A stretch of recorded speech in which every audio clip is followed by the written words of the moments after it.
Good morning, students. Bharat Group of Schools and Colleges, Standard 6, Subject English, Lesson 4.2 The Story of Gautama's Quest. The story of Gautama's quest. Quest means search. Gautama the Buddha was born over 2500 years ago. His real name was Prince Siddhartha. He was the son of a king, Raja Shuddhodana. He was born on Vaishakha Purnima at Lumbini, situated near the city of Kapilavastu. 7 days after his birth, his mother Maya Devi passed away. It was prophesied means said what would happen in the future at his birth, that he would either become a Chakravarti, an emperor, or a sannyasi who would bring comfort to thousands of lost souls. The king was determined to prevent his beloved son from renouncing the world. He surrounded the prince with every imaginable luxury and comfort. It is said that the king had 3 magnificent palaces, one for each season of the year, and in the beautiful atmosphere of these royal mansions, Prince Siddhartha lived a isolated, protected life. In good time, the prince was married to one beautiful girl, Princess Yashodhara, the daughter of the Kalyan king. Soon they got a son, Rahul. At the age of 29, Siddhartha went out to see his kingdom and to meet his subject. He beheld what the Buddhist books call the 4 signs, witnesses to the impermanences of the world. He was shocked and in sorrow when he saw an old man, a diseased man, a dead man, and a monk. Monk is a religious person who is away and gives away all the luxurious life. And there he entered into the world of sorrow. What is the way out of the world sorrow? He asked himself repeatedly, but he did not get an answer. He left his wife and son and set out in the search of a truth of life. The story of Gautama's quest that ends in illumination and attainment of nirvana. Illumination means understanding. Attainment means achievement, obtaining something.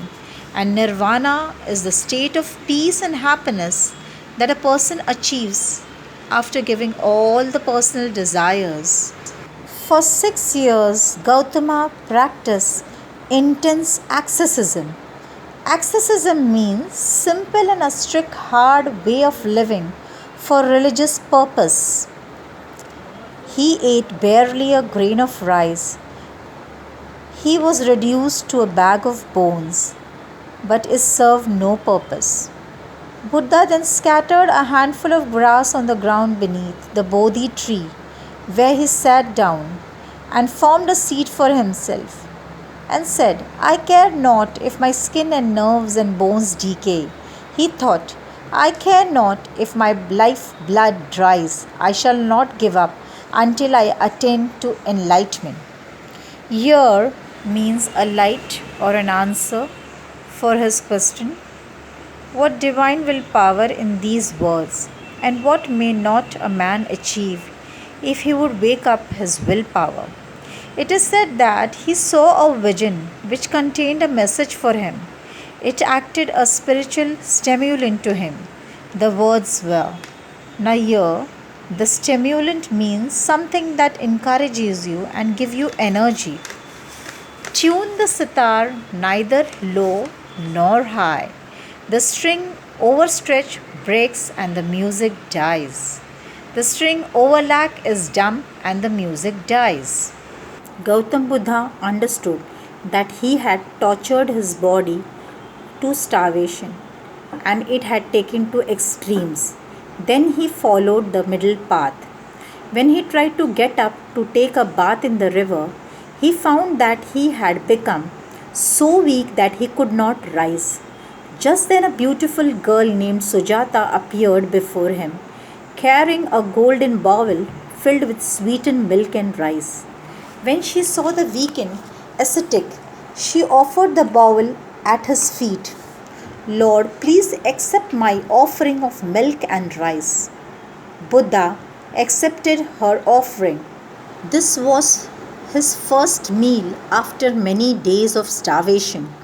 It refreshed him and infused a new strength in him. He realized that making the body suffer was not the way to enlightenment and truth. Gautama had longed for enlightenment. That night, he found the answer to his all query. What is the cause of sorrow? The cause of sorrow is desire, your wishes. The cure for sorrow is to give up all desires and wishes and adopt right living. Born under a tree, the Buddha received illumination also. Under a tree to this day, we venerate. That means we respect this tree as the Bodhi tree.